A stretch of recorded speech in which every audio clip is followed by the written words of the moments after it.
Assalamualaikum warahmatullahi wabarakatuh. Kita jumpa lagi pada pembelajaran akuntansi sektor pendidikan. Di sini akan kita bahas untuk kali ini yaitu terkait dengan jurnal penyesuaian. Nah, terkait dengan jurnal penyesuaian, maka di sini kita bisa memahami bahwasannya jurnal penyesuaian itu adalah jurnal yang dibuat pada akhir periode akuntansi untuk menyesuaikan saldo akun agar mencerminkan kondisi yang sebenarnya sesuai dengan prinsip akrual dan penandingan, yaitu ada bahasanya matching principle. Jadi di dalam jurnal penyesuaian ini untuk mengetahui kondisi keuangan yang sesungguhnya. Jadi meskipun lebih rumit, akan tetapi di sini akan mengetahui keadaan keuangan lembaga, organisasi maupun perusahaan itu secara lebih detail dan lebih real. Nah, tujuannya untuk apa?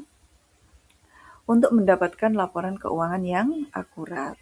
Fungsinya adalah untuk merencanakan kegiatan-kegiatan berikutnya agar lebih tepat sasaran sebagaimana kondisi keuangan lembaga, organisasi, atau perusahaan tersebut. Jadi ada beberapa akun yang memang di situ butuh penyesuaian dan juga ada beberapa akun yang memang sudah cukup dan tidak perlu adanya penyesuaian.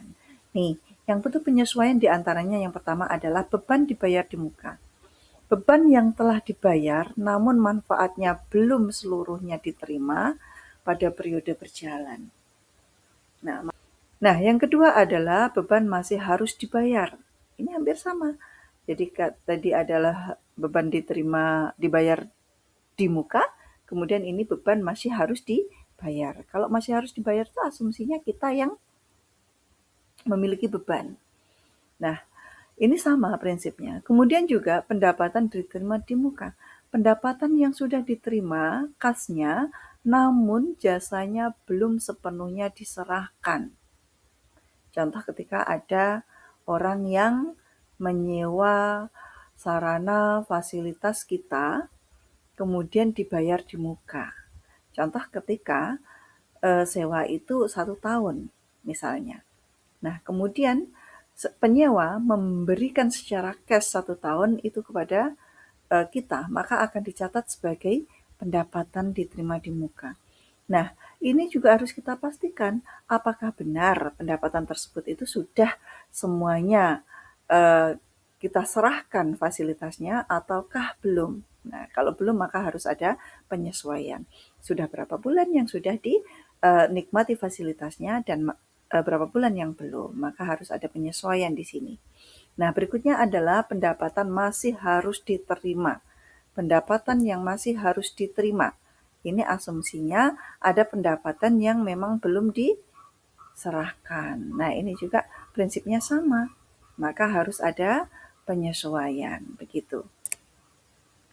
Nah, berikutnya ada lagi beban sewa dibayar di muka. Sewa dibayarkan 6 juta untuk 6 bulan. 1 bulannya asumsinya adalah 1 juta. Sudah terpakai 3 bulan. Maka beban sewa yang sesungguhnya adalah 3 bulan dikali 1 juta. Maka ketemunya adalah 3 juta. Maka harus disesuaikan. Nah, saya rasa itu untuk pengantar pembelajaran kita pada hari ini. Nanti lebih dalam kita masuk di dalam perhitungan itu di sesi berikutnya. Begitu.